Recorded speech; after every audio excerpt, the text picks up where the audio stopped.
बिस्मिल्लाहिर्रहमानिर्रहीम। अस्सलाम वालेकुम ऑल व्यूअर्स, उम्मीद है कि आप सब खैरियत से होंगे। मैं आपके लिए हाज़िर रही हूँ एक न्यू और लेटेस्ट वीडियो के साथ, जिसमें मैं आपके साथ शेयर करूँगी नेक डिज़ाइन।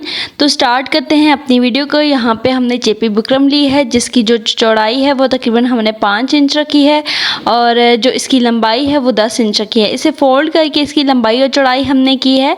अब सबसे पहले हम नेक की मेजरमेंट करेंगे कि कितनी हमें चौड़ाई चाहिए और कितनी हमें लंबाई चाहिए, उस हिसाब से हम इसकी मार्किंग कर लेंगे। तो यहाँ पे हमने तकरीबन 3.5 इंच पे इसकी मार्किंग की है चौड़ाई में, और लंबाई में हमने से 5 इंच इसकी मार्किंग की है। 5 इंच पे से रख के और हमने दोनों तरफ से इसकी मार्किंग कर लेनी है। लंबाई और चौड़ाई के दोनों को ज्वाइन कर लेना है। देन उसके बाद जो भी हमने नेक की शेप रखनी है उसी हिसाब से हमने उसकी मार्किंग कर लेनी है। तो यहाँ पे हमने पट्टी वाला गला तैयार करना है, तो नेक के साथ ही हम पट्टी को रेडी करेंगे। तो यहाँ पे उसके लिए सबसे पहले हम 1 इंच पे नीचे से मार्किंग करेंगे और 1 इंच पे मार्किंग करने के बाद नीचे से जो पट्टी की लंबाई है वो हम करेंगे। पट्टी की लंबाई हमने थोड़ी कम रखनी है। हमने तकरीबन 4.5 इंच के 4 इंच की हमने पट्टी रखनी है। वो अपनी पट्टी जो है वो अपने हिसाब से आप लंबी कर सकते हैं। तो यहाँ पे पट्टी की जो लंबाई है वो तकरीबन हमने 4 इंच रखनी है। देन उसके बाद हमने जो नेक की शेप है उसे हमने गोलाई में लेके ऊपर से हमने गोल शेप रखनी है, सर्कल शेप में। यहाँ पे हम गोल शेप इसकी बना लेंगे। इस तरह से हमने गोल रखनी है और नीचे से हमने पट्टी वाला बनाना है। तो यहाँ पे आप देख सकते हैं पट्टी की जो लंबाई है वो तकरीबन हमने 4 इंच रखी है। आप अपने हिसाब से लंबी भी कर सकते हैं। उसके बाद जो हमने नेक की शेप इस तरह से रखी है, इसी हिसाब से हमने इसे कट कर लेना है। तो आप देख सकते हैं हमने अपने नेक को कट कर लिया है। देन उसके बाद हमने इसे एक्स्ट्रा फैब्रिक के ऊपर अच्छे तरीके से प्रेस की मदद से चिपका लेना है। और चिपकाने के बाद फिर हमने जो इसका साइड का एक्स्ट्रा फैब्रिक है वो भी हमने कट कर लेना है।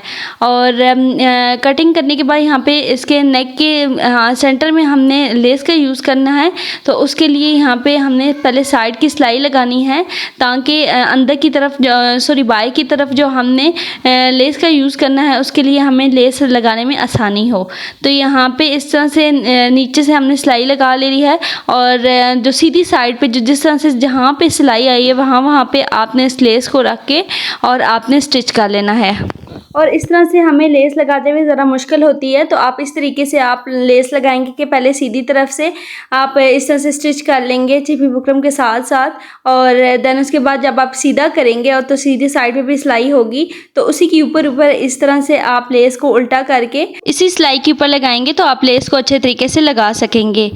देन उसके बाद आपने शर्ट के बिल्कुल सेंटर में आपने इस नेक को रखना है और नेक को रख के और आपने सिलाई लगानी है। और सिलाई लगाने के बाद सेंटर का एक्स्ट्रा फैब्रिक जितना भी है उसे आपने तकरीबन थोड़ा सा गैप देके कट कर लेना है। और कटिंग के बाद छोटे छोटे कट्स लगा के आपने इसे सीधा करना है, तो लेस आपकी इस तरह से आएगी। और उसके बाद आपने अच्छे तरीके से इसकी प्रेसिंग करनी है, अच्छे तरीके से प्रेस लगा लेनी है, ताकि जो नेक है और जो लेस है वो अच्छे तरीके से इस तरह से बैठ जाए।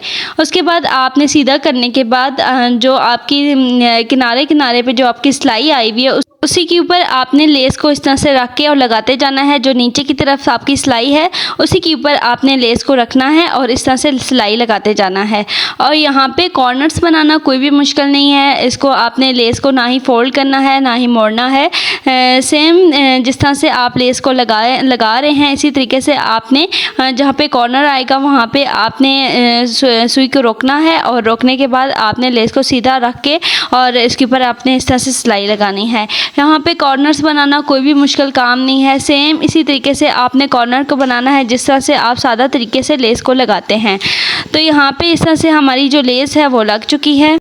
सो व्यूअर्स, ये थी आज की हमारी लेटेस्ट और न्यू वीडियो, जिसमें मैंने आपके साथ शेयर किया कि किस तरह से आप डबल लेस के साथ नेक को बना सकते हैं। मैं उम्मीद करती हूँ कि मेरी आज की वीडियो आपको अच्छी लगी होगी। अल्लाह हाफिज़।